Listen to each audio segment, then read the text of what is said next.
The saga of the Flash Star Ezra Miller terrorizing people has been taken to a whole new level as more disturbing details emerge about the star's behavior. That's why today we really need to talk about Ezra Miller. To refresh your memory, actor Ezra Miller, who is well known for playing the Flash in the Justice League films, was recently arrested. But stick around to find out why Ezra was given a restraining order after threatening two Hawaii residents. As previously reported by us just after midnight at a bar in Hawaii, Ezra allegedly flipped out over bar patrons singing karaoke. The 29-year-old was charged with disorderly conduct and harassment in connection with the disturbance at a South Hilo bar. As per the Hawaii Police Department, they said, during the course of their investigation, police determined that the man, later identified as Ezra Miller, became agitated while patrons at the bar began singing karaoke. Miller began yelling obscenities and at one point grabbed the microphone from a 23-year-old woman singing karaoke, which would be the disorderly conduct offense, and later lunged at a 32-year-old man playing darts, which would be the harassment offense. The bar owner asked Miller to calm down several times, but to no avail. Now, this was just the tipping point, but according to police, they had been having many issues with Ezra prior to this. Not only were they arrested for a karaoke bar dispute, but cops were also called for another disturbance just weeks prior to this.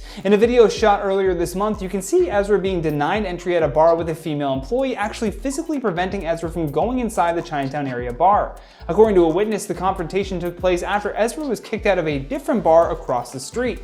Things ended up getting so heated between Ezra and the female staff member that the police were called in immediately. And again, according to witnesses, more than half a dozen officers showed up. In another video, Miller can be seen speaking with the cops before they politely asked them to leave the area. Law enforcement sources also said that Ezra was given a trespass warning but was not arrested. Now, on top of that, two Hawaii residents have actually filed a temporary restraining order against Ezra, claiming that the actor had harassed and threatened them. According to the complaint, they claimed that Miller actually busted into their bedroom and threatened them, saying, "I will bury you and your wife." Ezra is being accused of stealing some of the alleged victims' personal belongings, including a wallet and a passport. The document also goes on to say, the respondent is famous and wealthy. This makes access to weapons much easier, as well as sending associates to harass the petitioner.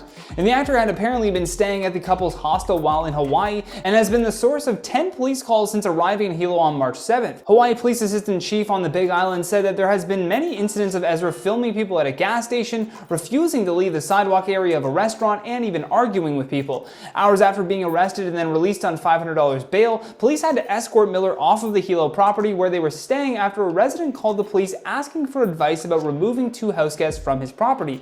Not only has Ezra been credited as the first out LGBT person to play a lead role in a major superhero film, they also have a key role in the upcoming Harry Potter universe film called Fantastic Beasts: The Secrets of Dumbledore. Although with all of this bad press, it will be interesting to see how the big Hollywood executives decide to act. As you know, Johnny Depp had his movie roles taken away from him just after an accusation that he had done something bad. However, for Ezra, there is hard proof and even arrest records that show Miller is out of control. I'd love to hear your thoughts on all this though, because that's all the time we have for today. So stay classy, and I'll see you on the next one.